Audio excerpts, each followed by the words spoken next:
Rabi bin Sulaiman ini muridnya Imam Syafi'i. Setiap Imam Syafi'i mengadakan majelis taklim selalu ikut nih. Namun setiap satu masalah Rabi bin Sulaiman ini tidak bisa memahami pelajaran setiap masalah itu.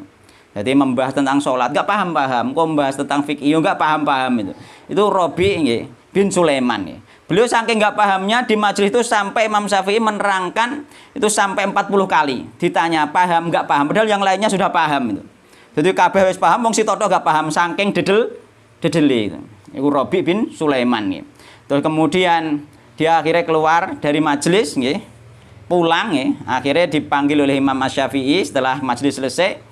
Disuruh datang ke rumah Imam Syafi'i di privat, Pak. Wong goblok saking gobloknya 40 terangno gak paham-paham di privat karo Imam Syafi'i, diulang omah di privat. Jadi khusus di privat karo Imam Syafi'i Rabi bin Sulaiman ini. Ketika di privat ternyata masih paham, gak paham. Diterangno paham, gak paham itu. Jadi Imam Syafi'i, wahai Rabi, aku hanya bisa menyampaikan ilmu yang saya sampaikan, metode yang sampaikan ya ini yang aku punya itu. Seandainya memberikan ilmu itu seperti menyuap nasi, kamu akan aku suapin. Itu Imam Syafi'i sampai seperti itu.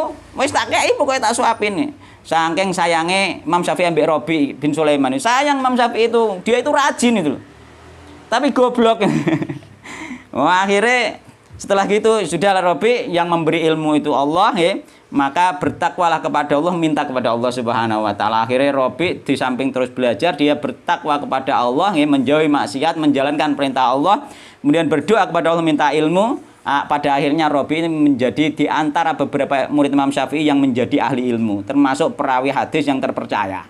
Jadi orang soleh, jadi ulama besar.